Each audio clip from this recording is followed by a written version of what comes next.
যাদেরকে আল্লাহ তাআলা সম্পদ দিয়েছেন, টাকা পয়সার মালিক বানিয়েছেন, স্বাবলম্বী করেছেন, আমাদের প্রত্যেকের উপর কিন্তু এই কোরবানি করাটা ওয়াজিব। যেহেতু কুরবানি একেবারে আমাদের সন্নিকটে, সো এই কুরবানি নিয়ে আমাদের মধ্যে অনেক ধরনের প্রশ্ন রয়েছে। কুরবানি কি পুরো পরিবারের পক্ষ থেকে একজন দিতে হবে নাকি সামর্থ্যবান প্রত্যেকের দিতে হয়?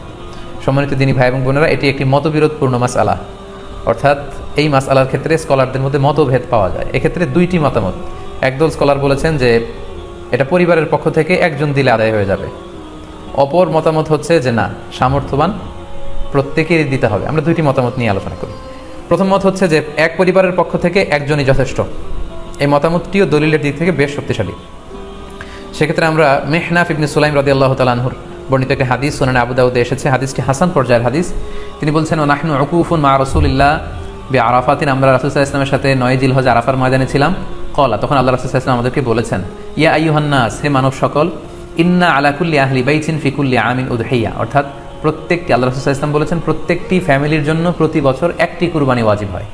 আমি আবার বলছি, প্রত্যেক ফ্যামিলির জন্য প্রতি বছর কুরবানি দিতে হয় কয়টি? একটি।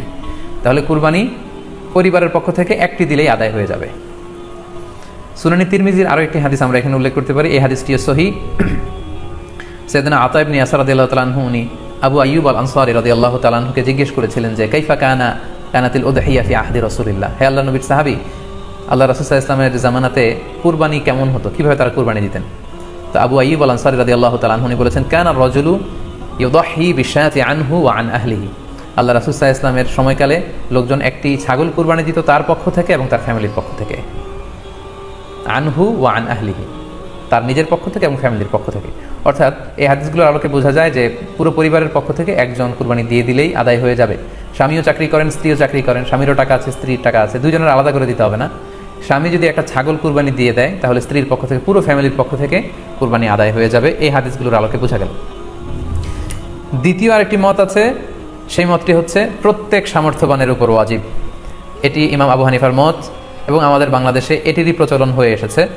আমরা এই মতামতটিকেই বেশি আমরা শুনে থাকি সব জায়গায়, যে যারাই সামর্থ্যবান প্রত্যেকের আলাদাভাবে দিতে হয়। স্বামী সামর্থ্যবান হলে স্বামীর দিতে হবে, স্ত্রী সামর্থ্যবান হলে স্ত্রীকে দিতে হবে, ছেলেরা হলে ছেলের দিতে হবে, এটা প্রত্যেকের আলাদাভাবে ইন্ডিভিজুয়ালি দিতে হয়। এবং সেক্ষেত্রে ওনারা দলিল দিচ্ছেন সুনান ইবনে মাজার একটি হাদিস, হাদিসটি সহিহ, যেখানে আল্লাহ রাসূল সাল্লাল্লাহু আলাইহি ওয়াসাল্লাম বলেছেন, মান কানা লাহু সাআহ, যার সামর্থ্য আছে কিন্তু ওয়ালাম ইউদাহি, সামর্থ্য থাকার পরেও সে কুরবানি দেয় না, ফালা ইয়াকরাবান্না মুসাল্লানা, সেজন্য ঈদুল আজহার দিন আমার ঈদগাহে না আসে নামাজ পড়তে।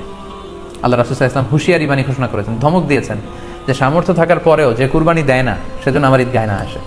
এই হাদিসের আলোকে ওনারা বলেছেন মান কানা লাহু সাআহ, যার সামর্থ্য আছে, ওনারা বলছেন যে এটা ইন জেনারেল, ব্যাপক, যারই সামর্থ্য আছে তাকেই দিতে হবে। সো এখানে বাস্তবতা হচ্ছে দুই পক্ষেরই খুব ভ্যালিড দলিল আছে। আর কোনো মাসালার ক্ষেত্রে যখন মতবিরোধ থাকে, দুই পক্ষেরই দলিল থাকে, সেক্ষেত্রে বাড়াবাড়ি করাটা অনুচিত, বরং এটা হচ্ছে ইসলামের সৌন্দর্য, এখানে প্রশস্ততা রয়েছে। সো যারা মনে করে যে ফ্যামিলির পক্ষ থেকে একজন কুরবানি দিলেই আদায় হয়ে যাবে, তাদেরও দলিল আছে, তাদেরকে সেটা করতে দেওয়া উচিত। তবে আমরা এটাকেই সাজেস্ট করি যে প্রত্যেক সামর্থ্যবানের উপর কুরবানি দেওয়া উচিত। এতে করে যিনি কুরবানি দিবেন উনি সওয়াব পেয়ে উপকৃত হলেন, আবার উনি কুরবানি দেওয়ার কারণে গোশত বিতরণ করলেন, ফলে গরিবরা উপকৃত হলো। সো সামর্থ্যবান প্রত্যেকেরই উচিত বেশি বেশি কুরবানি দেয়া। আশা করি এই মাসালাটাও আপনারা বুঝতে পেরেছেন।